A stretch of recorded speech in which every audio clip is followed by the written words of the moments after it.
बिस्मिल्लाहिर्रहमानिर्रहीम। Class 11 subject mathematics math की new book का हम यूनिट 6 लेके चल रहे हैं। आज के इस वीडियो में यूनिट 6 की लास्ट एक्सरसाइज है 6.11। इसको कंप्लीट सॉल्व करेंगे। बहुत ही आसान एक्सरसाइज है।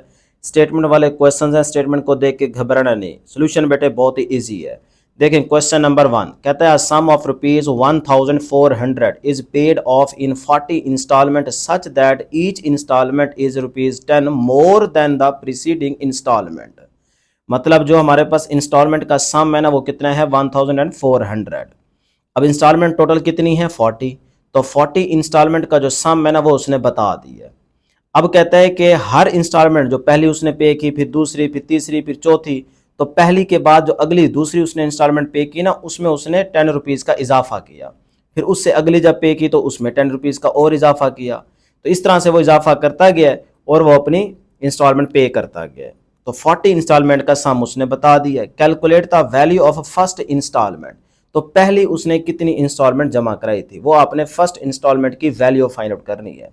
तो बहुत ही आसान स्टेटमेंट थी, सोल्यूशन भी इजी है। देखें हमने पहले यहाँ पे लिख लेना है कि हमारे पास जो इंस्टॉलमेंट का सम है ना वो कितना है बेटे 1400।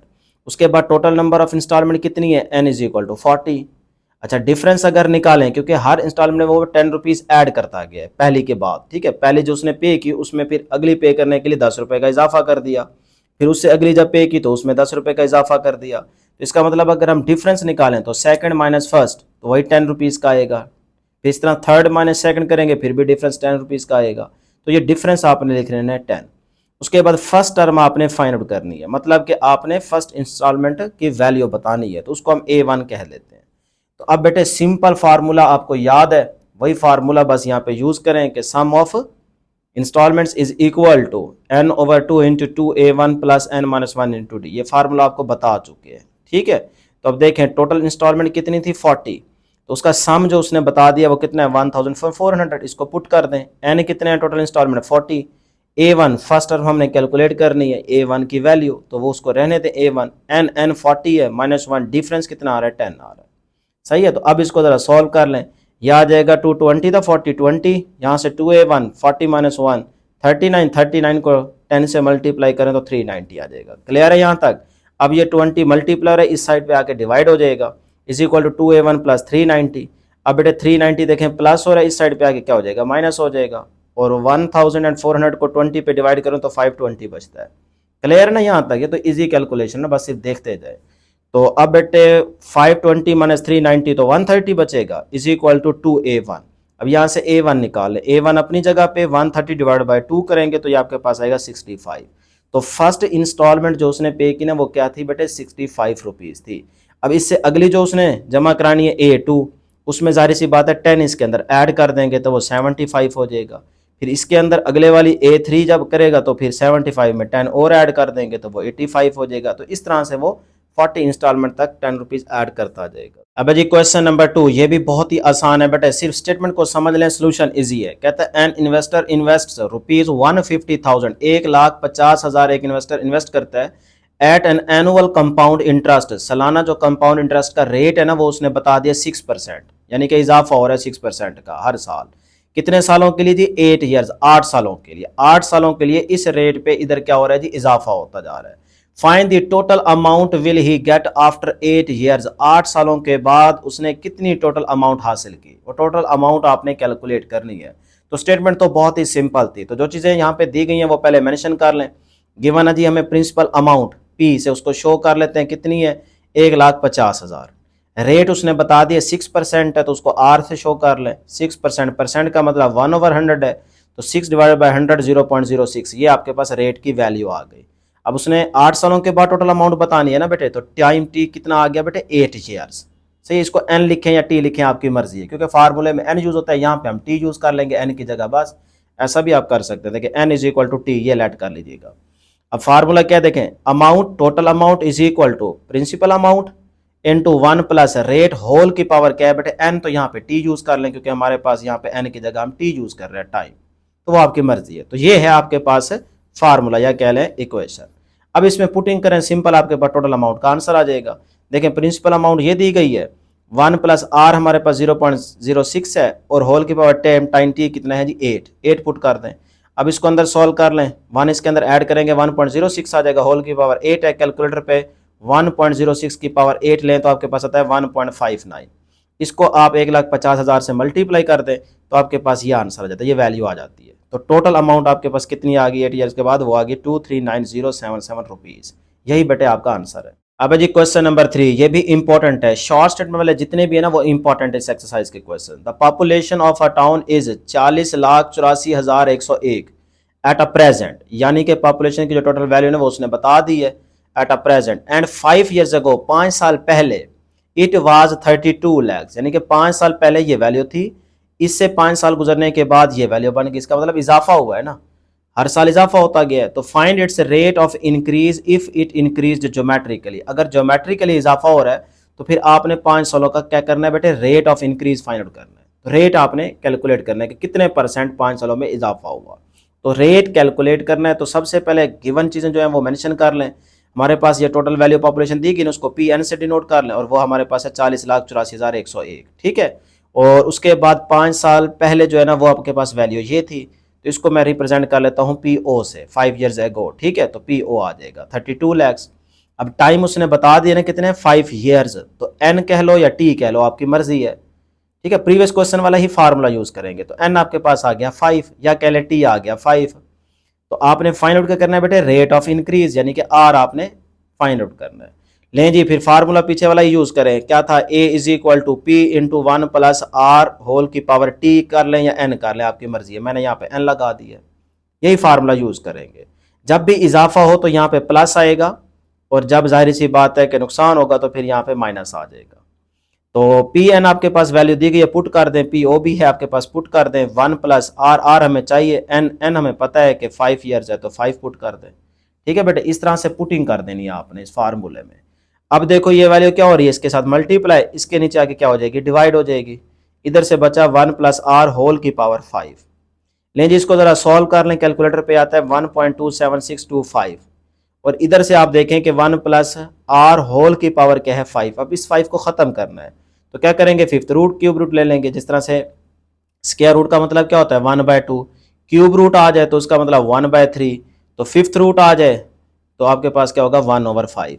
तो यहाँ पे इस 5 को कैंसिल करने के लिए यहाँ पे फिफ्थ रूट ले लेंगे, इधर भी और इस साइड पे भी, ठीक है। तो ये इससे कैंसिल हो जाएगा, और इधर आप जाहिर सी बात है कि 1.27625 होल की पावर 1/5 कैलकुलेटर पे ले, सही है। तो जब कैलकुलेटर पे लेंगे तो आपके पास वैल्यू शो होगी 1.0549 होगा, राउंड ऑफ करेंगे तो वो 05 बन जाएगा, ठीक है ना, ये चेक कर सकते हैं आप।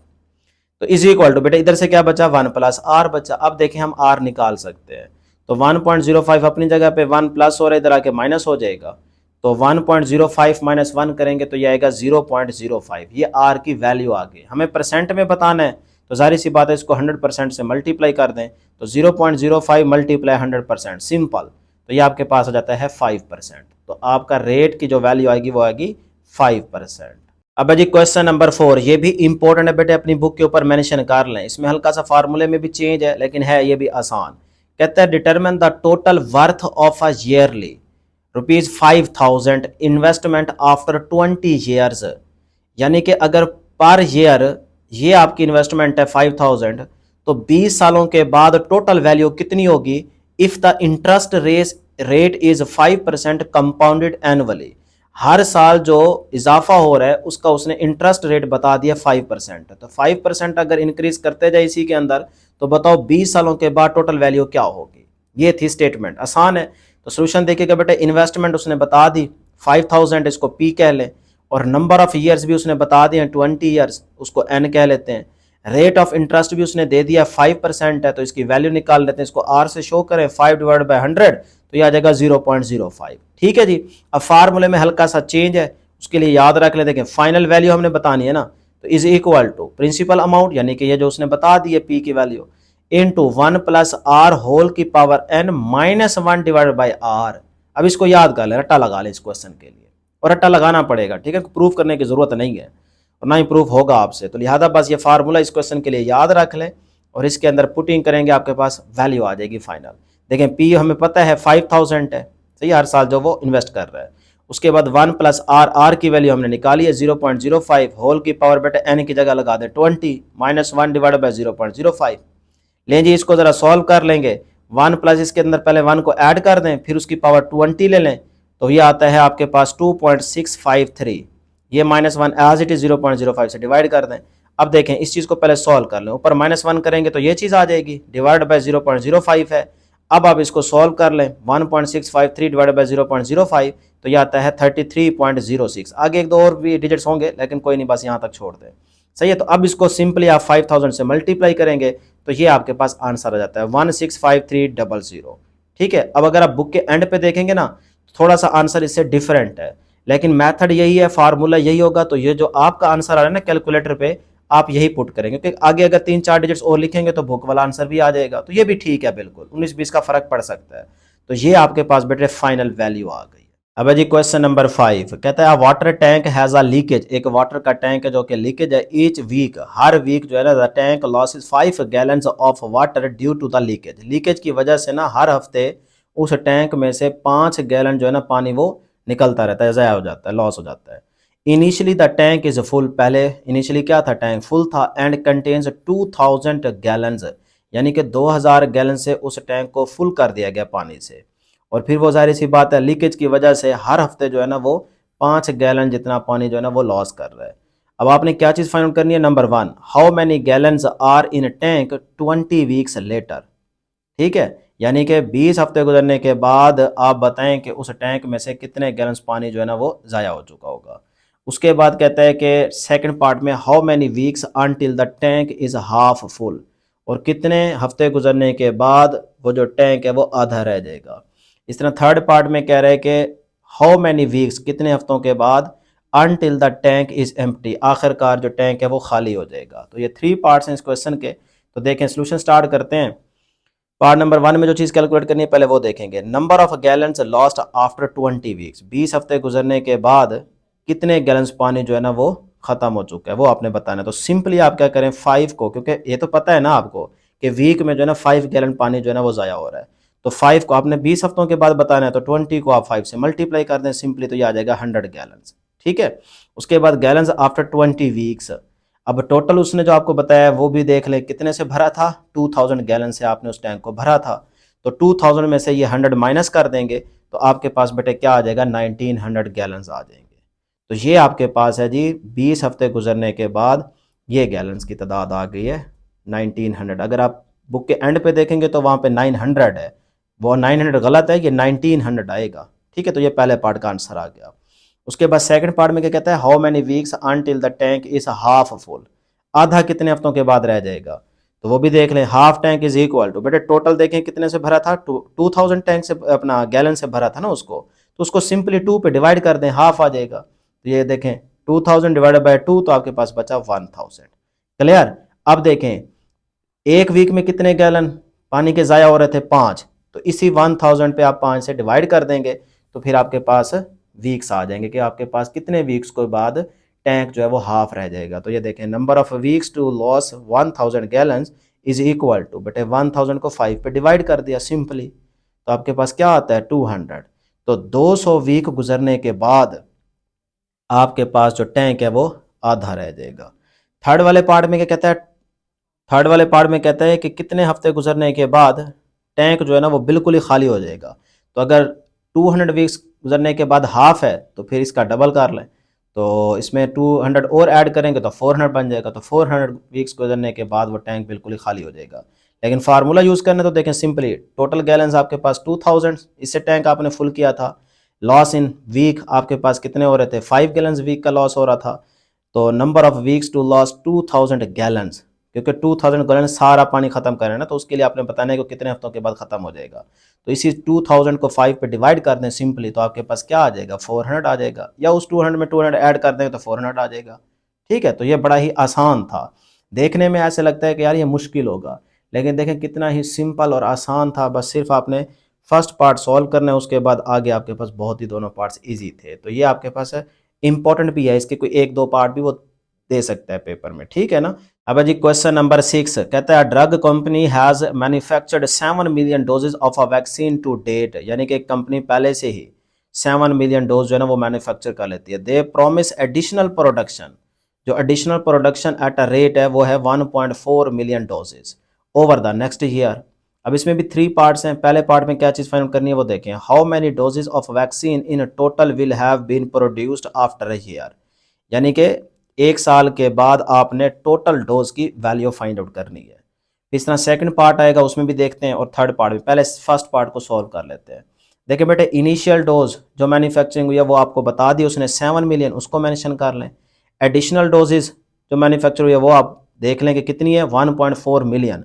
तो 1.4 मिलियन को आप एन से मल्टीप्लाई कर दें। अब 1 साल में कितने महीने होते हैं बेटे, 12। सही है, तो देखें ना, एन आपके पास ईयर है ना, तो ये देखें नेक्स्ट ईयर, तो उसमें आप देखें एडिशनल आपके पास प्रोडक्शन कितनी है, 1.4। तो देखें एडिशनल ये आ गई, इसको आप एन से मल्टीप्लाई कर दें। एन आपके पास वही 1 ईयर है, तो 1 ईयर में जारी सी बात है 12 मंथ्स होते हैं, तो 12 मल्टीप्लाई 1.4 करेंगे तो 16.8 मिलियन आ जाएगा। ठीक है जी, इस तरह से ये आपके पास एडिशनल डोज मैन्युफैक्चरिंग की वैल्यू आ गई पर ईयर, ये याद रखिएगा। अब हमें बतानी है टोटल डोज आफ्टर 1 ईयर, तो 1 साल के बाद टोटल डोज, तो टोटल डोज आफ्टर 1 ईयर, तो देखें 7 प्लस 16.8, इन दोनों को ऐड ही करेंगे ना बेटे, तो 16.8 आ गया ये। और इसके अंदर शुरू में जो आपके पास पहले से ही कंपनी ने मैन्युफैक्चरिंग कर ली थी डोज, वो कितनी थी, 7। तो 7 इसी के अंदर ऐड कर देंगे, तो 7 प्लस 16.8 तो जाता है 23.8 मिलियन। तो ये आपके पास टोटल डोज आ गई आफ्टर 1 ईयर, ये वैल्यू याद रख ले, यही आपका आंसर है। अब सेकंड पार्ट में क्या कहता है, the general term and describe the total number of doses, यानी कि इसी की आपने जनरल टर्म फाइंड आउट करनी है। तो ये देखें यहीं से हो जाएगी, ये 7 है ना, तो 7 प्लस ये वैल्यू कैसे बनी है, ये बनी है n मल्टीप्लाई 1.4, तो बस यही इसकी जनरल टर्म बन जाएगी। ये मैं आगे लिख देता हूँ, ठीक है। तो जनरल टर्म आपने सिर्फ लिखनी है सेकंड पार्ट में, हालांकि स्टेटमेंट लंबी चौड़ी है, लेकिन ये है कि आप देखें कि सिर्फ वो आपसे जनरल टर्म ही पूछ रहा है। तो general term is a n is equal to वो 7 प्लस उसके अंदर आपने क्या कर देना, एन, ईयर की बात हो रही है ना, तो एन इंटू 1.4, तो ये आपके पास क्या आ गया, additional production per year, plus उसके अंदर आप कर देंगे जो आपके पास पहले से ही मैन्युफैक्चरिंग हो चुकी थी वो 7, तो ये आपके पास जनरल टर्म आ गई है। अब इसमें एन किस चीज़ को रिप्रेजेंट कर रहा है, नंबर ऑफ मंथ्स को रिप्रेजेंट कर रहा है। तो 1 साल में कितने महीने होंगे बेटे, 12 महीने होंगे। तो यहाँ पे 12 पुट करें, से मल्टीप्लाई करें, प्लस उतने 7 ऐड करेंगे तो पिछले पार्ट वाला आंसर आ जाएगा, बस सिंपल। उसके बाद थर्ड पार्ट में क्या कहता है, find the value of A10 यानी कि 10 years and interpret it's meaning, यानी कि तशरीह करें इट्स मीनिंग इन वर्ड्स। तो ये जो आपके पास 10 सालों के बाद आपने वैल्यू फाइंड आउट करनी है वो कितनी बचेगी, और उसको आपने वो कहते हैं अल्फाज के अंदर, यानी कि उसकी तशरीह करनी है, लिखें, मेंशन करें वर्ड्स के अंदर। तो भी देखें जनरल टर्म ये थी ना, A n is equal to 7 plus n into 1.4। अब इसमें एन की जगह आपने 12 नहीं पुट करना, ए 10 की बात कर रहा है, सही है। तो आप एन की जगह आप क्या पुट करेंगे बेटे, 10 पुट कर देंगे, सिंपल। तो इस एन की जगह भी 10 आ जाएगा। तो अब देखें 7 प्लस 10 को 1.4 से मल्टीप्लाई करेंगे 14 आ जाएगा, 14 को 7 में ऐड करेंगे तो 21 आ जाएगा। तो ये आपके पास नंबर ऑफ डोज आ गई है बेटे, कितनी, 10 मंथ्स के बाद, 10 महीनों के बाद जो आपके पास डोज की वैल्यू आई है वो कितनी है, 21। उसको आप अपने अल्फाज में यहाँ पे इस तरह से लिख देंगे, तो ये आपका क्वेश्चन नंबर 6 हो जाएगा। अब जी क्वेश्चन नंबर 7 कहता है एट अ टूल बोथ, यानी कि जो टूल प्लाजे बने हुए हैं, the number of vehicles passing through during the first minute is 100। पहले मिनट में जो नंबर ऑफ व्हीकल्स पास कर रही है ना टूल प्लाजा से, वो कितनी हो रही है, 100। अच्छा खासा इसका मतलब रश होगा। ड्यू टू रोड कंजेस्शन, यानी कि रश को कहते हैं, भीड़ को कहते हैं कंजेस्शन, ठीक है जी। Each minute only 80% of the vehicles from the previous minute manage to pass, यानी कि हर मिनट गुजरने के बाद जो पीछे आपके पास व्हीकल्स का परसेंट आ रहा है वो कितना है, ओनली 80%, सही है, वो बच रहा है। उसके बाद पहले पार्ट में कहता है represent the number of vehicles passing each minute as a sequence, हर मिनट गुजरने के बाद आपने बेटे नंबर ऑफ व्हीकल जो पास कर रही है उसका सीक्वेंस बताना है, ठीक है जी। तो ये आपका फर्स्ट पार्ट है। तो इसमें देखें सबसे पहले इसी को सॉल्व कर लेते हैं, फिर उसके बाद सेकंड और थर्ड पार्ट में क्या पूछ रहा है वो भी देख लेते हैं। ये गलत हो गया, इसको छोड़ दें, नीचे से देखते हैं। आपने बताना है कि हर मिनट गुजरने के बाद जो पीछे व्हीकल्स का सीक्वेंस है ना उसको रिप्रेजेंट करना है, कि हर मिनट गुजरने के बाद पीछे गाड़ियों का क्या सीक्वेंस रहेगा। तो number of vehicles passing in first minute, पहले ही मिनट में जो नंबर ऑफ व्हीकल्स पास हो रही है, जो उसने स्टेटमेंट में कह दिया वो कितनी थी, 100, तो उसको कह ले जी A1 इज इक्वल टू 100। पहले मिनट में जो नंबर ऑफ व्हीकल्स पास हो रही हैं वो कितनी है बेटे 100। अब रेट देखें, रेट उसने बता दिए 80%, तो R is equal to 80%, percent का मतलब 1/100, तो 80 डिवाइड बाई 100 0.8 बच गया, ये रेट की वैल्यू आ गई। अब number of vehicles in second minute, अगले मिनट में आपने बतानी है, तो अगले मिनट में आप फाइंड आउट कर लें A2 is equal to A1 multiply R। सही, अगला मिनट आ जाएगा ना A2, दूसरे मिनट में आपने वैल्यू बतानी है, तो A1 मल्टीप्लाई R। A1 हमारे पास क्या है 100, पहले मिनट में 100 व्हीकल्स पास कर रही थी ना, उसको 0.8 से मल्टीप्लाई कर देंगे तो 80 आ जाएगा। इसका मतलब अगले मिनट में, दूसरे मिनट में 80 व्हीकल्स जो है ना वो पास कर रही है। इसी तरह से आप A3 निकाल लें, तो आप क्या करेंगे A2 मल्टीप्लाई R। ये तो प्रीवियस एक्सरसाइज में आप फार्मूला यूज करके आ रहे हैं ना, तो number of vehicles in third minute A2 multiply R। तो A3 मतलब तीसरे मिनट में कितनी व्हीकल्स पास करेंगी, तो 80 को आप 0.8 से मल्टीप्लाई कर दें तो 64 आ जाएगा। तो थर्ड मिनट में इतनी व्हीकल्स जो है ना वो पास करेगी। सो द सीक्वेंसेस, अब आप आगे 4, 5 इस तरह से फाइंड आउट करने की जरूरत नहीं है, सिर्फ सीक्वेंस ड्रॉ कर लें। पहले ये 100, पहले मिनट में 100 व्हीकल्स पास कर रही थी, दूसरे मिनट में 80, तीसरे मिनट में देखें 64, इसी तरह से फिर आगे चलता जाएगा, कम होती जा रही है वैल्यूज, ये याद रखिएगा। बस यही आपने सीक्वेंस ड्रॉ करना था, ये पहला पार्ट हो गया। अब सेकंड पार्ट में देखें वो क्या कहता है, find the total number of vehicles that passes through in 15 minutes. 15 minutes में बताएं कि टोटल कितनी व्हीकल्स पास करेंगी। तो उसके लिए डेरिवेशन से आप सम का फार्मूला यूज करेंगे, S n is equal to A1 into 1 minus R की power n divide by 1 minus R. अब देखें वैल्यू क्या हो रही है, डिक्रीज करती जा रही है, कम होती जा रही है, इसलिए फार्मूले में यहाँ पे प्लस नहीं आएगा, माइनस आएगा, ये जहन में रखिएगा। ठीक है ना, ये 2-4 बातें हैं इंपॉर्टेंट, ये याद रखिएगा हर क्वेश्चन के अंदर। तो अब A1 फर्स्ट टर्म आ गई जो 100, 1 माइनस आर हमें बता दिया 0.8, इसकी पावर n, 15 मिनट की बात कर रहे हैं ना, इसके बाद बतानी है। तो 15 मिनट गुजरने के बाद टोटल नंबर ऑफ व्हीकल्स आपने फाइंड आउट करनी है, तो 15 n की जगह क्या आ जाएगा 15 डिवाइड बाय 1 माइनस आर की जगह 0.8। अब इसको सिंपल आप इस तरह से सॉल्व कर लेंगे तो आपके पास ये वैल्यू आ जाएगी। लो जी, लास्ट जो थर्ड वाला पार्ट है ना, उसके अंदर वो आपसे कहता है मैक्सिमम नंबर ऑफ व्हीकल्स आपने फाइंड आउट करनी है, और टाइम इसके लिए क्या मेंशन कर रहा है कि टाइम टी जो है ना वो इन्फिनिटी है, कोई टाइम की उसने लिमिट नहीं बताई, टाइम वो कहता है इन्फिनिटी लग रहा है, आपने मैक्सिमम नंबर ऑफ व्हीकल्स बतानी है। तो सिंपली आप फार्मूला इसमें याद रख लें, सम का, sum of infinity is equal to, सही है, A1 divide by 1 minus are, बस ये याद रख लें। ठीक, तो A1 100 है, 1 माइनस आर की वैल्यू 0.2 आ जाएगी, आर बेटे 0.8 पुट करेंगे ना, तो वो बन जाएगा 1 माइनस 0.8, तो 0.2 बचेगा, तो 100 डिवाइड बाई 0.2, तो ये आपके पास आ जाता है जी 500। ये करके देख ले, तो ये आपके पास वैल्यू आ गई। अब जी क्वेश्चन नंबर 8, याद रखिएगा ये इंपॉर्टेंट क्वेश्चन है बेटे, कहता है sum of ₹5,000 is inverted at 8% simple interest per year. हर साल जो है ना उसके जो इंटरेस्ट का रेट है ना वो उसने बता दिए 8%, मतलब इतना इजाफा हो रहा है, और जो प्रिंसिपल अमाउंट है वो कितनी है बेटे 5,000। Find the interest at the end of each year. आपने बेटे इंटरेस्ट जो उसके हर साल के एंड पे होगा वो आपने इंटरेस्ट फाइंड आउट करना है। Do these interest from an AP, और बताना है कि वो जो इंटरेस्ट आया है वो आपका एपी में लाई करता है कि नहीं करता। If so find the interest at the end of 20 years, और 20 साल गुजरने के बाद आपने बताना है making the use of this fact. आपने 20 साल गुजरने के बाद भी उस इंटरेस्ट की वैल्यू फाइंड आउट करनी है, पहले 1 साल की, फिर उसके बाद बताना है कि वो इंटरेस्ट एपी में लाई कर रहा है कि नहीं कर रहा, उस फॉर्म में है कि नहीं है, और फिर उसके बाद आपने 20 ईयर्स के बाद भी उस इंटरेस्ट की वैल्यू फाइंड आउट करनी है। क्लियर? तो इसके अंदर इसका मतलब 3 पार्ट्स हैं। तो पहला पार्ट देखिएगा जरा, जो चीज़ गिवन है पहले वो मेंशन कर लें। प्रिंसिपल अमाउंट पी हमें दी गई है 5,000 है, रेट भी उसने 8% बता दिया है, तो परसेंट का मतलब क्या होगा 8 डिवाइड बाई 100, तो आएगा 0.08, वैल्यू आ गई रेट की। टाइम उसने 20 ईयर्स बता दिए, कितने सालों के बाद भी आपने वैल्यू फाइंड करनी है इंटरेस्ट की। इंटरेस्ट को हम आई से शो कर लेते हैं, तो ये इंटरेस्ट हमने कैलकुलेट करना है। तो सबसे पहले देखें इंटरेस्ट आफ्टर 1 ईयर, 1 साल के बाद इंटरेस्ट की वैल्यू फाइंड आउट कर लें, तो वो होगी I1 is equal to PRT। ये फार्मूला रट्टा लगा लें, वैसे आप पढ़ चुके हैं पीछे, ठीक है, PRT, सिंपल PRT। ये आपके पास क्या है बेटे, इंटरेस्ट को निकालने का फार्मूला। तो हमने पर ईयर यानी कि 1 साल गुजरने के बाद इंटरेस्ट बताना है ना, तो वो आएगा I1 is equal to PRT। 1 से मुराद यही है कि 1 ईयर, तो P की वैल्यू 5,000, R की वैल्यू 0.08, और टाइम कितना है जी पर ईयर है ना, तो 1 साल, तो यहाँ पे लगा देंगे 1।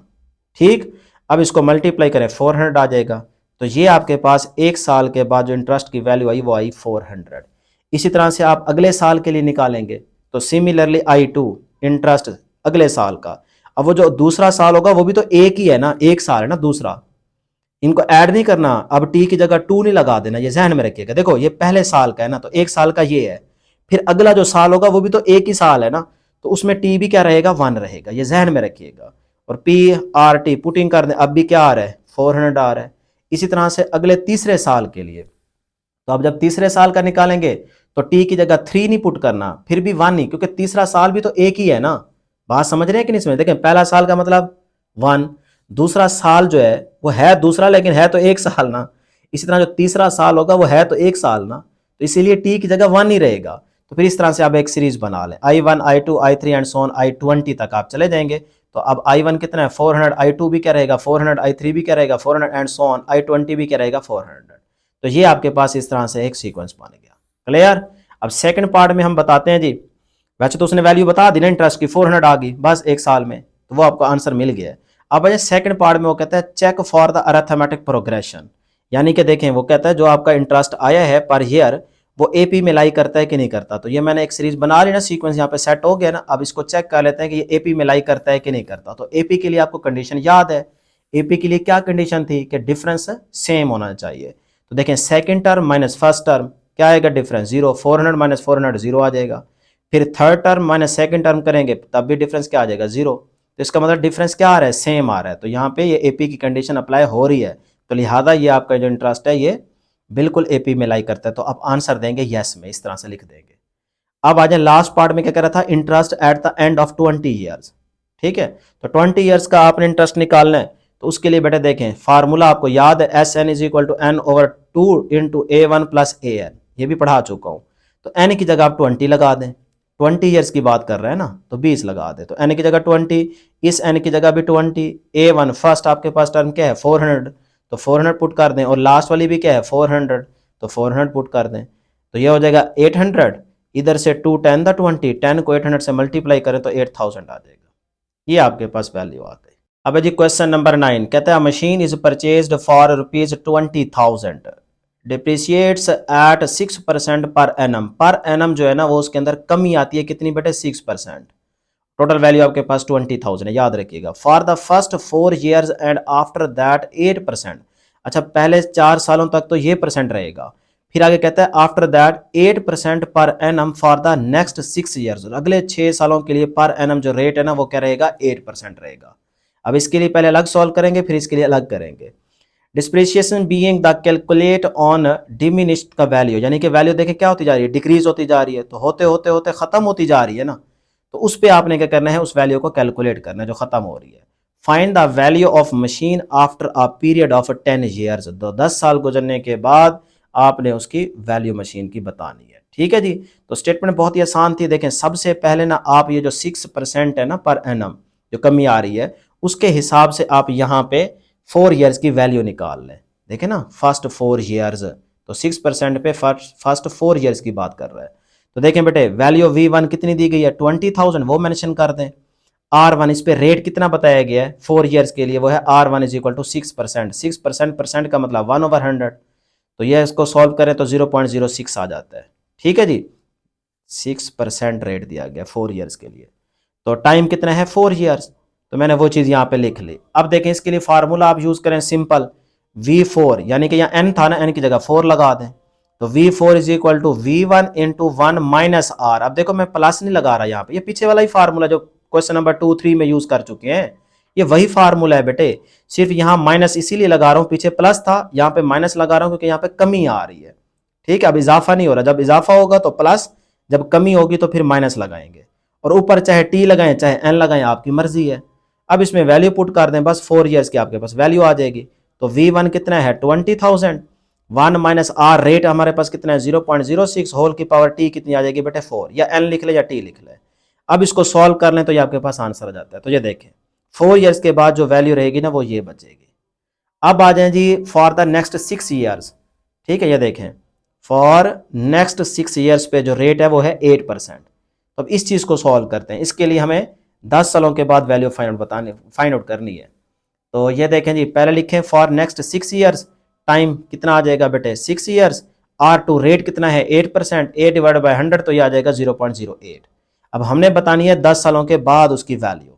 ठीक है, तो V10 हमने फाइंड आउट करना है, तो फार्मूला वही रहेगा V10 इज इक्वल टू, अब देखिए यहाँ पे V1 नहीं लगाना क्योंकि जो पहले 4 साल गुजर गए हैं उसके बाद अगले 6 सालों के लिए बताना है ना, तो फिर यहाँ पे V1 नहीं लगाना, यहाँ V4 आएगा। 4 साल गुजरने के बाद की बात कर रहे हैं, अगले 6 सालों के लिए, तो इसीलिए यहाँ पे क्या आ जाएगा, V4 आ जाएगा इंटू 1 माइनस आर होल की पावर टी। अब बेटे V4 की वैल्यू हम निकाल चुके हैं, पुट कर दें 1 माइनस आर, आर ये आ चुका है 0.08, होल की पावर क्या आ जाएगा बेटे 6 आ जाएगा। टाइम हमारे पास देखें कितना है 6 ईयर्स, नेक्स्ट 6 ईयर्स की बात कर रहे हैं ना, तो एन या टी की जगह क्या आ जाएगा बेटे 6 आ जाएगा। अब इसको जरा सॉल्व कर लें, इसकी पावर कैलकुलेटर पे ले लें, तो ये आपके पास आंसर आ जाता है, ये वैल्यू आ गई जी 10 साल गुजरने के बाद। अब जी क्वेश्चन नंबर 10 कहता है 2 cars starts together in the same direction from the same place, एक ही जगह से एक ही डायरेक्शन में 2 कारें चलना स्टार्ट करती है।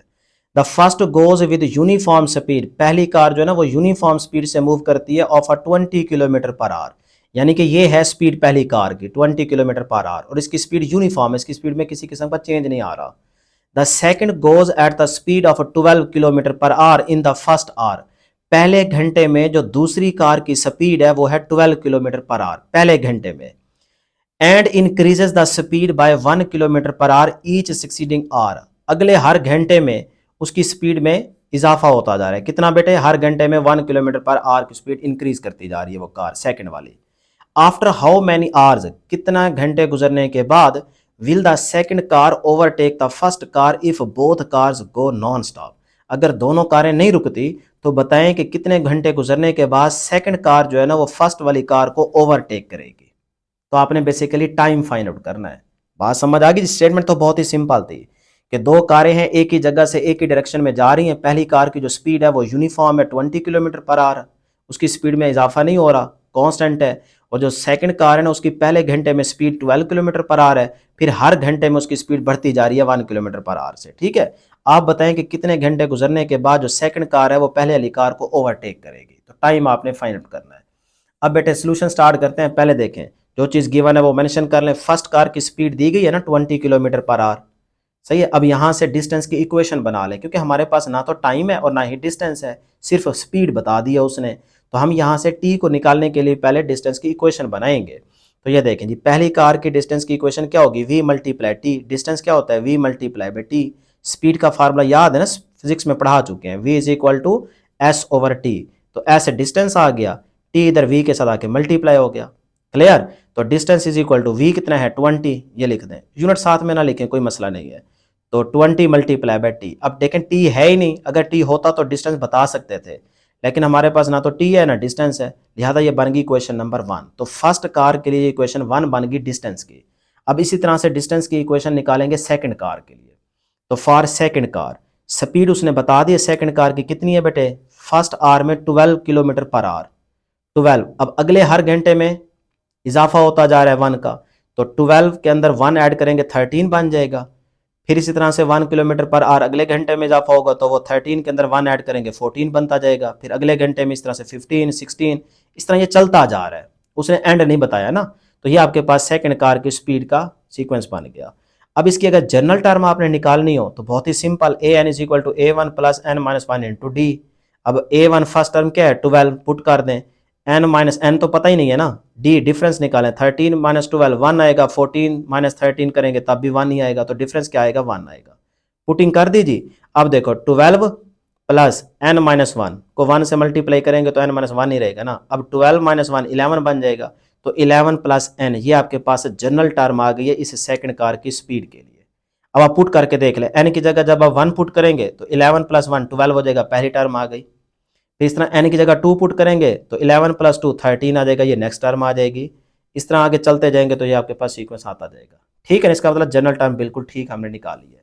अब हमने डिस्टेंस की इक्वेशन बनानी है ना सेकंड कार के लिए। ठीक है, तो बेटा ये देखें, फिर सेकंड कार की भी स्पीड का फार्मूला यही रहेगा कि distance is equal to we multiply t. Distance का फार्मूला यही होगा ना, वी मल्टीप्लाई टी। तो बस फिर लिखें, यहाँ पे देखें सीक्वेंस बना है ना 12 प्लस 13 प्लस 14, उसी को यहाँ पे लिख दें, 1 मल्टीप्लाई 12 प्लस 1 मल्टीप्लाई 13। देखें ना, v आपके पास आता जा रहा है, स्पीड क्या है 12, पहले घंटे में t की जगह 1 आ जाएगा, फिर अगले एक घंटे में उसके अंदर ऐड कर दें जी 1, 12 प्लस 1 13 हो जाएगा। तो देखें v आपके पास आ गया 13 और टाइम कितना है अगला 1 घंटा। इसी तरह से ये बेसिकली रिलेशन चलता जा रहा है, v multiply T, v multiply T, v multiply T. तो ये डिस्टेंस की इक्वेशन आ गई सेकंड कार के लिए। क्लियर? अब आ जाए जी हम यहाँ पे जो जनरल फार्मूला है ना उसके हिसाब से सेकंड कार की डिस्टेंस की इक्वेशन निकालते हैं, फिर कंपेयर करेंगे, आंसर आ जाएगा। लो जी, sum of distance for T hours, क्योंकि टी तो हमारे पास है ही नहीं, तो टी आवर्स के लिए हम क्या करते हैं, डिस्टेंस का सम निकालते हैं। तो उसके लिए बेटे फार्मूला याद रख लें, distance is equal to T by two. यहाँ पे बेसिकली फार्मूले में क्या था, n over two into two ए one plus n minus one into D. ये फार्मूला आप पढ़ के बैठे हैं ना, तो ये वही फार्मूला है, बस एन की जगह हम क्या लगा रहे हैं, टी लगा रहे हैं। तो t by two, two A one plus t minus one into d. फिर से सुने, एन की जगह क्या लगा रहा हूँ, टी लगा रहा हूँ, और कुछ भी नहीं कर रहा, ये फार्मूला पढ़ चुके हैं। पुटिंग करें जी, टू ए वन कितना है 12, इधर देखें, और उसके बाद t as it is, d difference कितना आएगा 13 माइनस 12 1, 14 माइनस 13 डिफरेंस 1 ही रहेगा, तो 1 पुट कर दें। लें जी टी बाय टू, 12 को 2 से 24, टी माइनस 1 ही रहेगा। तो अब देखें बेटा टी बाय टू, 24 माइनस 1 23 हो जाएगा, 23 प्लस टी। ये बन गई सेकंड इक्वेशन, यानी कि सेकंड कार के लिए जो डिस्टेंस की इक्वेशन बनी है ना वो बेसिकली ये बनी है। अब ये आ गई इक्वेशन 2, और यहाँ पे हम पहली इक्वेशन बना चुके हैं, इक्वेशन 1। ये भी डिस्टेंस की इक्वेशन है और ये भी डिस्टेंस की इक्वेशन है। अब जब दोनों डिस्टेंस इक्वल होंगे ना तब सेकंड कार फर्स्ट कार को ओवरटेक करेगी, जाहिर सी बात है। तो फिर हम यहाँ पे यही कंडीशन लगाएंगे और दोनों को इक्वल कर देंगे। देखें जी, when both cars at the same distance, जैसे ही डिस्टेंस सेम पे पहुंचेंगी तो वहां पे सेकंड कार फर्स्ट कार को ओवरटेक कर लेगी। तो फिर ये देखें जी, फर्स्ट इक्वेशन क्या था, डिस्टेंस 20t, और सेकंड इक्वेशन का डिस्टेंस क्या है, ये वाला, तो इसको इधर लिख दें। ठीक है, तो distance is equal to distance, तो पहली इक्वेशन में डिस्टेंस ये आ गया और सेकंड इक्वेशन में डिस्टेंस ये आ गया। अब यहाँ से t निकाल लेंगे। तो बेटा ये देखें, ये 2 इधर आके क्या हो जाएगा, मल्टीप्लाई 20 के साथ, तो ये बन गया 40, और t ये वाला t इससे कैंसिल हो जाएगा, तो इधर बच गया 23 प्लस टी। ये 2 20 के साथ आके 40 हो गया, टी से कैंसिल, 23 प्लस टी बच गया। क्लियर है यहाँ तक? अब देखें 23 प्लस और इधर आके माइनस हो जाएगा, टी अपनी जगह पे, तो 40 माइनस 23 करें तो 17 आता है। तो टाइम कितना आ गया जी, 17 आवर्स आ जाएगा। 17 घंटे गुजरने के बाद सेकंड कार पहले वाली कार को ओवरटेक कर लेगी। क्वेश्चन नंबर 11 कहता है 150 workers were engaged to finish a piece of work in a certain number of days. Number of days हमें नहीं बताया गया, वो कहता है कुछ दिनों में एक काम को खत्म करने के लिए 150 वर्कर्स इंगेज किए गए हैं। 5 workers drop the second day, और फिर सेकेंड डे मतलब उसके अगले दिन 5 वर्कर्स हटा दिए गए। 5 more workers drop the third day, और फिर इसी तरह तीसरे दिन भी 5 वर्कर्स हटा दिए गए, एंड सो ऑन, इसी तरह चलता जाएगा कि फिर अगले दिन 5 दिन वर्कर और हटा दिए जाएंगे। It takes 10 more days to finish the work now. अब उस काम को खत्म करने के लिए कहता है 10 दिन ज्यादा लगेंगे। Find the number of days in which the work was completed. कितने दिनों में काम सारा खत्म हो जाएगा, वो आपने number of days find out करने हैं। तो सोल्यूशन स्टार्ट करते हैं। स्टेटमेंट तो बहुत ही सिंपल थी, जो चीजें दी गई हैं पहले वो मेंशन कर लें। नंबर ऑफ वर्कर्स हमें बताए गए हैं 150, नंबर ऑफ डेज का हमें नहीं बताया गया तो उसको हम एन से रिप्रेजेंट कर लेते हैं। तो वर्क का फार्मूला बेटा इसी स्टेटमेंट के अकॉर्डिंग यूज कर लें। Work is equal to 150 multiply N multiply by E. E यहाँ पे क्या है, एफिशिएंसी, कि ये वर्कर्स कितना अच्छा काम करेंगे। ठीक है, नंबर ऑफ डेज हमें नहीं बताया गया तो एन नहीं आएगा। वर्कर्स की तादाद कितनी है 150, तीनों को मल्टीप्लाई कर देंगे तो ये आपके पास एक फार्मूला बन गया। ठीक है, इसको आप चाहे तो इक्वेशन 1 कह लें। अब बेटे अगली बात जो उसने की है कि अगले दिन 5 वर्कर हटा दिए गए, फिर उसके बाद तीसरे दिन ही 5 वर्कर हटा दिए जाएंगे। तो इस तरह अगर देखें तो आपके पास ये एक सीरीज बनती है, वर्क इज इक्वल टू, पहले देखें 150 मल्टीप्लाई ई, यानी कि 150 के वर्कर्स कितना अच्छा काम करेंगे वो आ जाएगा एफिशिएंसी, और पहले दिन है ना तो यहाँ पे 1 लिखें लिखें आपकी मर्जी है। क्लियर? इसी फार्मूले के अकॉर्डिंग ये चीज आ गई। फिर प्लस नेक्स्ट डे क्या होगा, इसमें से 5 वर्कर्स हटा दिए जाएंगे, तो 150 माइनस 5 तो 145 बचेगा। फिर देखें सेकेंड डे भी तो आपके पास एक ही दिन है ना, तो यहाँ पे 1 आ जाएगा, वो ना लिखो बेशक, तो 145 ई आ जाएगा। फिर इसी तरह अगले दिन 5 वर्कर्स और हटा दिए जाएंगे तो 140 मल्टीप्लाई ई आ जाएगा। इस तरह ये चलता जाएगा। और डेयर स्टूडेंट्स अगली बात उसने की थी कि अब आप देखें कि उस काम को खत्म करने के लिए 10 दिन और ज्यादा लगेंगे। तो पहले नंबर ऑफ डेज क्या थे n, तो उसमें आप 10 डेज और लगेंगे ना, वो आप 10 ऐड कर देंगे। तो नंबर ऑफ डेज आप d, इस डेज को रिप्रेजेंट कर लें d से, तो डेज इज इक्वल टू पहले n में 10 दिन और लगेंगे तो उस 10 को आप ऐड कर देंगे। तो ये आपके पास एक फार्मूला बन गया। ठीक, अब आप सिंपल यहाँ पे फार्मूला यूज करें इस सीरीज को देखते हुए, और यहाँ से आप नंबर ऑफ डेज कैलकुलेट कर लें। तो ये देखें जी, वर्क इज इक्वल टू, अब इसमें सारों में ई यूज हो रहा है ना सीरीज के अंदर, तो वो ई साथ में लिखेंगे, बाकी वही formula n/2 into 2a1 plus n-1 into D, पीछे पढ़ा के आया हूँ। ठीक है बेटे, तो अब यहाँ पे n की जगह आप क्या यूज करेंगे, d यूज करेंगे, क्योंकि हमें डेज चाहिए ना। तो फिर इस n की जगह बेटे d यूज कर लें। a1 आपके पास क्या है 150, यहाँ 150 पुट कर दें, n की जगह d, और ये जो डिफरेंस है ये कितना आ रहा है, ये आ रहा है माइनस का 5। देखें ना 145 फिर माइनस 150 करेंगे तो माइनस का 5 ही बचेगा। फिर इसी तरह 140 माइनस 145 करेंगे तब भी माइनस 5 ही रहेगा। ठीक है, second term minus first term, तो ये आपके पास डिफरेंस कितना आ गया माइनस का 5, ये पुट कर दें। इस तरह से आपने पुटिंग कर देनी है। क्लियर है यहाँ तक? चले जब अगला स्टेप देखिएगा बेटे, ई डी और 2 ये आप मल्टीप्लाई करें तो 300, 150 को 2 से तो 300 आ जाएगा, और उसके बाद माइनस 5 को डी से तो माइनस का 5d, minus minus plus 5 1 the 5 हो जाएगा। क्लियर है यहाँ तक? अगली चीज बेटे देखिएगा आप, इससे नेक्स्ट आप आ जाएं जी यहाँ पे, वही चीज दोबारा लिखी ई डी बाय 2, तो 300 प्लस 5 कितना हो जाएगा 305, और माइनस का 5d as it is. Clear है ये वाला स्टेप? चलें जी, अब वर्क देखो किसके इक्वल है, क्योंकि हमने दोनों वर्क को इक्वल कर देना है। एक वर्क तो ये आ गया ना, अब इस वर्क की जगह वही पहले वाली इक्वेशन पुट कर दें। तो देखें जो इक्वेशन नंबर 1 थी, ये भी तो वर्क ही है ना बेटे, work is equal to 150 multiply N multiply E, सही है। तो इस वर्क की जगह आप ये चीज लिख सकते हैं, तो बस फिर यहाँ पे आप यही चीज पुट कर दें, और फिर यहाँ से आपको इंशाल्लाह नंबर ऑफ डेज मिल जाएंगे। तो मैंने वर्क की जगह लिखा 150 मल्टीप्लाई एन मल्टीप्लाई ई। क्लियर है यहाँ तक? और ये सारी चीज एज इट इज, ई ये आ गया।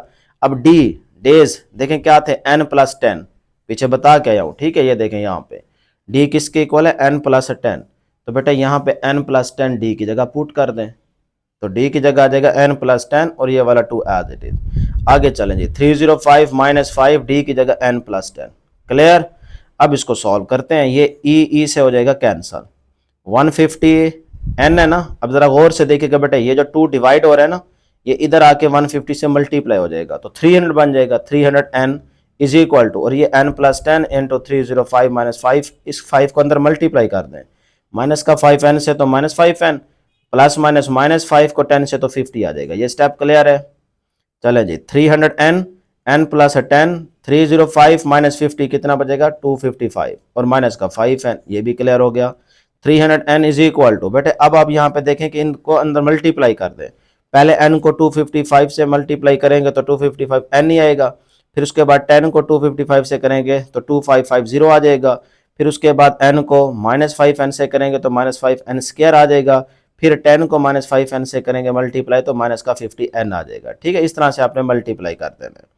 300n इज इक्वल टू, अब देखो 255n और ये माइनस का 50n कितना बचेगा बेटे 205n, सही है, और ये माइनस का 5n स्क्वायर अपनी जगह पे, और ये 2550 भी अपनी जगह पे।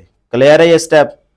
अब जरा गौर कीजिएगा बेटा, ये माइनस का 5n स्क्वायर इस साइड पे आके प्लस हो गया, और ये 205n जो है ना ये भी इस साइड पे आके माइनस हो गया, ये जो प्लस का था ये भी इधर आके माइनस हो गया, और ये प्लस का 300n अपनी जगह पे ठहरा है। सही है, इन तीनों को हम इस साइड पे लेके आ गए, इज इक्वल टू इधर क्या बच गया राइट हैंड साइड पे 0। क्लियर? इक्वेशन बनाना चाह रहे हैं ना यहाँ पे। अब बेटा ये देखें 5n स्क्वायर अपनी जगह पे, 300n और माइनस का 205n कितना बच जाएगा 95n, तो 95n बच गया, और ये माइनस का 2550 अपनी जगह पे इज इक्वल टू 0 आ गया। अब ये इक्वेशन बन गई, यहाँ से देखें कुछ कॉमन आता है, 5 कॉमन ले लें, 5 इन तीनों में है तो कॉमन आ जाएगा, यहाँ से बचेगा n स्क्वायर, यहाँ से 19n और यहाँ से बच गया 510। क्लियर? अब ये 5 इधर जाके डिवाइड हो गया तो 0 ही बचेगा ना, तो 0 अपनी जगह पे, और ये जो अंदर वाली चीज है वो सारी आपके पास ये बच गई। अब यहाँ पे आप क्वाड्रेटिक फार्मूला यूज कर लें। ठीक है, बजाय इसके कि पहले पेयर बनाने का सोचें, बनेगा ही नहीं, लेकिन ये कि आप क्वाड्रेटिक फार्मूला यूज कर लें। तो n के लिए यूज कर लेते हैं जी, n is equal to minus B होता है ना यहाँ पे फार्मूले में, तो b की जगह क्या आ जाएगा ये 19, तो 19 पुट कर दें, प्लस माइनस b का स्क्वायर, b क्या है 19, ये आ गया b का स्क्वायर, माइनस 4a, आपका क्या है n के साथ क्या है बेटे 1, ये n के साथ क्या है 1, तो यहाँ पे 1 आ जाएगा। c आपके पास क्या है माइनस का 510, तो ये आ गया c, डिवाइड बाय 2a होता है, a आपके पास 1 है इसके साथ, तो ये 1 आ गया। पुटिंग कर दीजिए फार्मूले में, फार्मूला होता है minus B plus minus under root B square minus 4ac divide by 2a। अब जा बेटे आगे देखें, माइनस 19 प्लस माइनस 19 का स्क्वायर ले लें, फिर ये माइनस माइनस प्लस हो जाएगा, 2040 बन गया, डिवाइड बाय 2 1 2 आ जाएगा। फिर इसको जरा सॉल्व कर लेंगे तो इस तरह से आपके पास एक दफ़ा प्लस में और एक दफ़ा माइनस में ये आंसर आ जाएगा n का। अब हम यहाँ पे ना माइनस वाले को इग्नोर करेंगे, हम सिर्फ पॉजिटिव लेंगे, सही है ना। तो बेटा यहाँ पे सिर्फ इसमें से पॉजिटिव वाला आप लेंगे, -19 + 49 डिवाइड बाय 2, माइनस वाले को इग्नोर करेंगे। अब यहाँ से देखें कि -19 + 49 कितना बचेगा बेटे, प्लस का 30, तो 30/2 बन गया। तो ये देखें जी आगे आपके पास आ गया 30/2, तो 215 तक क्या हो जाएगा 30, तो n क्या आ गया आपके पास 15 आ गया। अब ये तो उसने पहले वाले जो बताया था ना n नंबर ऑफ डेज, वो हमने कैलकुलेट कर लिए क्योंकि उसने बताया ही नहीं था, बस ये कहा था कि सर्टेन नंबर ऑफ डेज, तो वो आ गया 15। अब उसने कहा था 10 दिन और लगेंगे, तो वो 10 इस 15 के अंदर ऐड कर दोगे, तो हमने अभी आपको शुरू में बना के दिया फार्मूला। तो d = देखें n + 10, तो ये n आ गया 15, यहाँ पुट कर दें तो 15 + 10 कितना हो जाएगा 25। तो 25 दिन के अंदर ना सारा काम खत्म हो जाएगा। तो ये आपके पास नंबर ऑफ डेज आ गए जी 25 डेज। अब जी क्वेश्चन नंबर 12 जो कि इंपॉर्टेंट है, अपनी बुक के ऊपर मेंशन कर लें। कहते हैं radio active product has a half life of 5 years. एक रेडियो एक्टिव प्रोडक्ट या एलिमेंट जिसकी हाफ लाइफ उसने बता दी है 5 ईयर्स है। If the radio activity level is 68 microcuries after 20 years, 20 सालों के बाद उस रेडियो एक्टिव एलिमेंट का जो लेवल रह जाता है वो है 68 माइक्रोक्यूरीज। माइक्रोक्यूरीज यहाँ पे रेडियो एक्टिविटी का यूनिट है, याद रखिएगा। तो 20 साल गुजरने के बाद उस एलिमेंट का ये वाला लेवल रह जाता है। Determine the original level of the radio activity, उस रेडियो एक्टिविटी एलिमेंट का ओरिजिनल लेवल आपने बताना है, सही है। यानी कि 20 साल गुजरने के बाद तो उस एलिमेंट के इतने नंबर ऑफ एटम्स बाकी रह गए ना, तो शुरू में कितने थे उसका ओरिजिनल लेवल आपने फाइंड आउट करना है। तो बहुत ही आसान है। सोल्यूशन स्टार्ट करते हैं। देखें जो चीज़ गिवन है पहले वो मेंशन कर लें। हाफ लाइफ हमें दी गई है वो है 5 ईयर्स, तो ये हाफ लाइफ का सिंबल है, याद रख लें टी, और इसके सबस्क्रिप्ट में लिख दें 1/2, सही है। तो हाफ लाइफ बता दी उसने 5 ईयर्स। उसके बाद टाइम देखें 20 साल गुजरने के बाद इतने बाकी रह गए हैं, तो t = 20 ईयर्स आ जाएगा बेटे। अब आप यहाँ पे देखें कि पूरा खत्म करने के लिए उसको कितनी हाफ लाइफ पास करनी पड़ेगी, तो वो आपने नंबर ऑफ लाइफ्स कैलकुलेट कर लेनी है। तो t divide by half life, तो 20 डिवाइड बाय 5, तो ये आ जाएगा 4, यानी कि 4 हाफ लाइफ पास करेंगी तो वो सारे के सारे अपने रेडिएशंस एमिट कर देगा, खाली हो जाएगा, ठीक। तो n आपके पास क्या है बेटे, ये आपके पास n है रिमेनिंग नंबर ऑफ एटम्स, ये फिजिक्स में आपको हम पढ़ाते हैं, सही है। तो n रिप्रेजेंट कर रहा है रिमेनिंग नंबर ऑफ एटम्स। तो 20 साल गुजरने के बाद रिमेनिंग कितने थे 68 माइक्रोक्यूरीज, तो वो आप यहाँ पे लिख दें 68 माइक्रोक्यूरीज, क्लियर।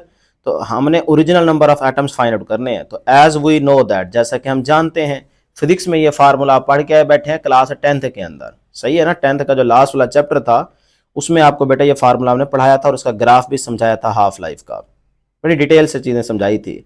तो n = n0 × 1/2 होल की पावर n आ जाएगा। ये फार्मूला आपने रट्टा लगा लेना है, इसकी कोई डेरिवेशन आपको करने की जरूरत नहीं है, सही है। जिस तरह आप 10th में याद रखा था फिजिक्स में, वैसे यहाँ पे भी याद रख लें। तो n रिप्रेजेंट कर रहा है रिमेनिंग नंबर ऑफ एटम्स को, n0 रिप्रेजेंट कर रहा है ओरिजिनल नंबर ऑफ एटम्स को, और ये आपके पास नंबर आ जाएगा हाफ लाइफ कितनी है टोटल, ठीक है ना। तो बेटे पुटिंग करें, n की जगह 68 आ जाएगा और n0 अपनी जगह पे 1/2 और n आपके पास क्या है 4, तो ये आप n की जगह 4 पुट कर देंगे। अब इसको जरा सॉल्व कर ले और यहाँ से आप n0 original number of atoms निकाल लें। 68 अपनी जगह पे, n0 अपनी जगह पे, 2 की पावर 4 अगर करें तो 16 आ जाएगा ना, 2 को 4 टाइम्स मल्टीप्लाई करेंगे 16 आ जाएगा। तो अब ये 16 डिवाइड हो रहा है, इधर आके 68 के साथ क्या हो जाएगा मल्टीप्लाई, तो = n0 बच गया। अब बेटे 16 को 68 से मल्टीप्लाई करें तो 1088 आ जाएगा। तो बस यही आपके पास क्या आ गए ओरिजिनल नंबर ऑफ एटम्स आ गए। तो ये आपके पास उस रेडियो एक्टिविटी एलिमेंट का ओरिजिनल लेवल था, यही आपने फाइंड आउट करना था। नेक्स्ट है जी हमारे पास क्वेश्चन नंबर 13, ये भी बहुत ही आसान है, ठीक है। तो ये भी बेसिकली फिजिक्स का ही न्यूमेरिकल है। तो ये देखें, कहते हैं an object moving in a line is given an initial velocity of 5.4 metre per second, सही है जी। इनिशियल वेलोसिटी हमें दे दी गई है 4.5 metre per second and a constant acceleration of, और कांस्टेंट एक्सेलरेशन की वैल्यू भी उसने बता दी है 2.5 मीटर पर सेकेंड स्क्वायर, सही है ना। आपको पता है कि एक्सेलरेशन का यूनिट है, तो ये एक्सेलरेशन भी आ गया। How long will it take, कितना ज्यादा टाइम लगेगा the object to reach the velocity of 20 metre per second, यानी कि ये आगे final velocity 20 metre per second. आपने टाइम कैलकुलेट करना है, फाइंड आउट करना है। तो बहुत ही आसान, भाई गिवन डाटा मेंशन कर लें। इनिशियल वेलोसिटी दी गई है, फाइनल वेलोसिटी भी दी गई है, एक्सेलरेशन भी दिया गया है। लिख ले, हमने फाइंड क्या करना है बेटे, time, how long will it take, कितना टाइम उसको लगेगा या वो लेगा। तो इसके लिए देखें, अब वी एफ भी है, वी आई भी है, ए भी है, तो आप ना टाइम को कैलकुलेट कर सकते हैं। आप यहाँ पे first equation of motion use कर लें। सिंपल तो आप फार्मूला यूज नहीं कर सकते ना, S is equal to we multiply T वाला, एस तो है ही नहीं, तो आप यहाँ पे first equation of motion use करें। देखें, V F is equal to V I plus A T, यही फार्मूला होता है फर्स्ट इक्वेशन ऑफ मोशन का, क्लास 9th में पढ़ के बैठे हैं और अभी 11th में भी आप चैप्टर 6 के अंदर पढ़ चुके हैं। तो अब बेटे वी एफ अपनी जगह पे, ये वी आई प्लस का इधर आके माइनस हो जाएगा, ए टी अपनी जगह पे, ए मल्टीप्लाई और टी के साथ यहाँ पे आके डिवाइड हो जाएगा, तो ये टी का फार्मूला बन गया। अब इसमें पुटिंग करेंगे, आंसर आ जाएगा, वी एफ दिया हुआ है, वी आई दिया हुआ है, ए दिया हुआ है, पुट करें कैलकुलेटर पे, सॉल्व करें, 6.2 आ जाता है। तो ये आपके पास टाइम आ गया जी 6.2 सेकेंड। अगर आप एंड पे चेक करेंगे ना, बुक के एंड पे, तो वो लिखा हुआ है 7.2 सेकेंड, तो वो गलत है, 6.2 आता है। आपने फार्मूला लगाने के बाद वैल्यूज कैलकुलेटर पे पुट कर लेनी है, जो आपके कैलकुलेटर पे आंसर है चुप करके वही लिखना है। ये नहीं देखना कि यार बुक के एंड पे ये है ना, आप बस मेथड आपका ठीक होना चाहिए। तो यही इसके पास 6.2 ही आंसर है फाइनल, यही आप लिखेंगे। क्वेश्चन नंबर 14 कहता है, in an integrated circuit with an initial current of 1080 milliampere, यानी कि एक इंटीग्रेटेड सर्किट है जिसमें इनिशियल करंट उसने बता दी है 1080 milliampere. The temperature of the components decreases from 20% to 17%। अब देखें उस कंपोनेंट में टेम्परेचर का डिक्रीज आ रहा है इस रेशो से, 20% to 17%, 17% to 14%। Assuming that each temperature decreases is caused by a decrease in the initial current। जो हर स्टेप के अंदर उस टेम्परेचर में डिक्रीज आ रहा है वो तो आ रहा है 3% का। देखें ना, 20% से 17% हुआ, 17% टू 14% हुआ, तो हर स्टेप में 3% का डिक्रीज आ रहा है। फिर उसने आगे कहा था जी भाई इनिशियल करंट में जो असल वजह बनी है वो टेम्परेचर का डिक्रीज है, तो इनिशियल टेम्परेचर अगर डिक्रीज कर रहा है तो करंट भी डिक्रीज करेगा। What is the value of current eight fourth measurement, तो फोर्थ मेजरमेंट पे करंट की वैल्यू आपने फाइंड आउट करनी है, बतानी है कि वो क्या होगी। तो सोल्यूशन स्टार्ट करते हैं। देखें बहुत ही आसान था, स्टेटमेंट को देख के टेंशन नहीं लेनी। इनिशियल करंट हमें दिया गया है, वो लिख ले यहाँ पे 1080 मिली एम्पेयर। टेम्परेचर डिक्रीज हो रहा है जिस रेशो से 20% टू 17%, 17% टू 14%, ये बात भी लिख लें। आगे देखें हर स्टेप में कितना टेम्परेचर डिक्रीज हो रहा है, तो परसेंटेज डिक्रीज इन टेम्परेचर पर स्टेप, तो वो यहाँ से देखें 20% टू 17% हुआ, तो 20 माइनस 17 तो 3 बचेगा ना, 17 माइनस 14 3 बचेगा, तो 3% जो है ना वो हर स्टेप में क्या हो रहा है, टेम्परेचर डिक्रीज कर रहा है। आगे बेटे 3% temperature decrease cause by the 3% current decrease. भाई टेम्परेचर अगर हर स्टेप में 3% डिक्रीज कर रहा है तो करंट भी तो 3% ही करेगा ना, तो आपने उस करंट का, ओरिजिनल करंट का आपने 3% निकाल लेना है। तो ये देखें 3% of the original current, her step का आ जाएगा ना, तो 3% ऑफ द ओरिजिनल करंट, तो वो देखें 3% का मतलब 3/100 हो जाएगा, तो वो बनता है 0.03। मल्टीप्लाई कर दें ओरिजिनल, ओरिजिनल हमारे पास कितना था 1080, तो इसको मल्टीप्लाई करें तो ये आता है 32.4 मिली एम्पेयर। तो ये आपके पास बेटे आ गया करंट, सही है। अब आपने फाइंड आउट क्या करनी है, फाइंड आउट ने करना है value of the current at the fourth measurement. Fourth measurement पे जो आपने करंट की वैल्यू है ना वो फाइंड आउट करनी है। तो हर स्टेप में आप यहाँ पे लिखते जाएं, वो आपकी मर्जी है, लेकिन जरूरत नहीं है, आप डायरेक्ट फोर्थ मेजरमेंट पे जो करंट की वैल्यू है वो फाइंड आउट कर लें। तो उसके लिए देखें ये जो आपके पास टोटल करंट डिक्रीज करेगा उसको कैलकुलेट करना पड़ेगा, तो वो हर स्टेप में कितना है 3, तो 3 को आप इस वैल्यू से मल्टीप्लाई कर दें। देखें ना, फोर्थ स्टेप पे पहुंचना है, पहले तो जो थी वो आ जाएगा फर्स्ट डिग्री आ जाएगी, फिर उसके बाद सेकंड पे क्या हो जाएगा 3% डिक्रीज, फिर थर्ड पे भी क्या हो जाएगा डिक्रीज, फोर्थ पे भी 3% क्या हो जाएगा डिक्रीज। तो जो 3% डिक्रीज हुआ है तो इसकी बारी कितनी दफा आ रही है, 3 दफा। पहली तो वो होगी ना जो ओरिजिनल है, तो इसका मतलब ओवरऑल ये बन गया 3, तो 3 को इस वैल्यू से डायरेक्ट मल्टीप्लाई कर दें तो आप फोर्थ वाले स्टेप पे पहुंच जाएंगे, सही है ना। तो फिर इसी तरह से यहाँ पे मैं क्या कर लेता हूँ बेटे, यहाँ पे मैं कैलकुलेट कर लेता हूँ टोटल करंट डिक्रीज। तो टोटल करंट डिक्रीज कैलकुलेट कर लेते हैं, 3 मल्टीप्लाई बाय 32.4, तो ये आता है 97.2 मिली एम्पेयर। ठीक है जी। अब यही वैल्यू ओरिजिनल में से माइनस कर दें, फोर्थ मेजरमेंट पे आपको करंट की वैल्यू मिल जाएगी। कितना आसान था। तो current eight fourth measurement, original क्या थी 1080, उसमें से ये वाली वैल्यू माइनस कर दें, माइनस करेंगे ये आपके पास फोर्थ मेजरमेंट पे करंट की ओरिजिनल वैल्यू आ गई है। तो यही आपके पास आंसर है। ये काम बेटे लाजमी कर लें, प्यार मोहब्बत दिखाएं, वीडियो को लाइक कर लें और चैनल को जरूर सब्सक्राइब कर लें। लें जी, एक्सरसाइज का लास्ट क्वेश्चन है, क्वेश्चन नंबर 15। कहते हैं show that the amount of a certain some of money at a compound interest of R% per year for n years form a GP. बात समझ नहीं आ रही, मैं आसान करके समझाता हूं।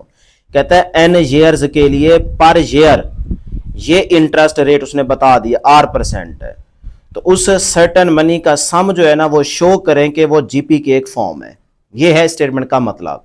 तो हमने शो करना है कि भाई ये जीपी की फॉर्म है कि नहीं है। n ईयर्स के लिए पर ईयर ये इंटरेस्ट रेट बता दिया R% है, तो उस सर्टेन मनी का जो सम है ना वो शो करें कि वो जीपी में या लाई करता है या जीपी की फॉर्म है कि नहीं है। तो बेटे as we know that, formula याद रख लें, वैसे भी आपको आता है। ए इज इक्वल टू, ये क्वेश्चन नंबर 2 में जो यूज किया था, ए अमाउंट को रिप्रेजेंट कर रहा है, पी प्रिंसिपल अमाउंट को रिप्रेजेंट कर रहा है, 1 प्लस R%। अब देखो यहां पे अगर R की वैल्यू देता तो हम R लिखते, अब उसने R% बोल दिया है तो यहां पे भी R% लिख ले, सही है ना। R भी लिखेंगे तब भी कोई फर्क नहीं पड़ेगा, लेकिन उसने R% कहा है तो परसेंट का मतलब 1/100 है, वो लिख दें यहाँ पे। और होल की पावर क्या आ जाएगा, टी लिखो या n लिखो, आपकी मर्जी है। क्लियर। अब बेटे देखें हम पहले यहां से बना लेते हैं। तो पहले स्टेप के लिए क्या बनेगा जी, A1 is equal to P as it is रहेगा, 1 प्लस R/100 भी एज इट इज रहेगा, टी की जगह क्या आ जाएगा, 1 आ जाएगा। हमने सीक्वेंस बनाना है ना, सीरीज बनानी है, तो फिर टी की जगह 1 आ जाएगा। फिर अगले स्टेप में टी की जगह 2 आ जाएगा और यहाँ पे भी 2। फिर इस तरह से थर्ड वाली टर्म जो बनेगी यहाँ पे टी की जगह क्या आ जाएगा, 3 आ जाएगा। इस तरह चलते जाएंगे तो आपके पास लास्ट में क्या आ जाएगा बेटे, n आ जाएगा। ठीक है, तो इस तरह से 1 to n तक ये आपने सीरीज सेट कर ली उस फार्मूले के मुताबिक। अब आप जीपी के लिए, जो जीपी में लाई करती है कि नहीं करती ये चीज आपने बतानी, तो उसके लिए आपको कंडीशन याद है। जीपी के लिए क्या कंडीशन थी कि कॉमन रेशो क्या होनी चाहिए, सेम होनी चाहिए। तो यहां से हम इस पूरी सीरीज में से कॉमन रेशो निकाल लेते हैं, second term divide by first term. तो कॉमन रेशो R से रिप्रेजेंट किया था ना, तो second term divide by first term. तो सेकंड टर्म क्या है, A2 P into 1 plus R divide by 100 whole का स्क्वायर, तो ये लिखा और A1 की वैल्यू यहां पे लिख दी। अब देखें ये सारी चीज सेम है, ये इससे कैंसल, ये सारा इससे कैंसल, ऊपर देखें स्क्वायर है तो एक वैल्यू ये बच जाएगी सिर्फ। तो वो जो बच गई वो यहां पे लिख लें, 1 प्लस R/100, ये इसमें से एक बच जाएगा ना, P से कैंसल, ये इससे सारा कैंसल, तो एक ऊपर देखें स्क्वायर है तो एक वैल्यू बच गई। तो R आपके पास क्या आ गया, ये आ गया। अब इसी तरह से third term divide by second term भी करके देख लेते हैं कि ये वाला आंसर आता है कि नहीं आता। अगर सेम आ गया तो इसका मतलब फिर ये सीरीज जो है ना वो जीपी में है, जीपी में फॉर्म, जीपी की फॉर्म है। तो ये देखें बेटे, R is equal to third term divide by second term. तो थर्ड टर्म क्या है, P into 1 plus R divide by 100 whole की क्यूब, T की जगह 3 आ जाएगा ना, और डिवाइड बाय इधर आपके पास स्क्वायर आ जाएगा। तो ये P से कैंसल, यहां से ये चीज स्क्वायर स्क्वायर से कैंसिल हो जाएगा, ऊपर क्यूब है तो एक बच गई, तो वो जो बच गई वो ये आ गई 1 प्लस R डिवाइड बाय 100। तो अब भी तो कॉमन रेशो ये आ रही है, तो देखें कॉमन रेशो क्या आ गई, सेम आ गई। इधर भी यही है 1 प्लस R/100 और यहाँ पे भी यही है 1 प्लस R/100। तो इसका मतलब कॉमन रेशो क्या आ गई, सेम आ गई। तो लिहाजा हमने यही चीज शो करनी थी कि ये आप बताएं कि n ईयर्स के लिए पर ईयर जो इंटरेस्ट रेट उसने बता दिया उसकी एक सर्टेन अमाउंट जीपी की फॉर्म है कि नहीं है। तो हम कहेंगे yes it is a GP.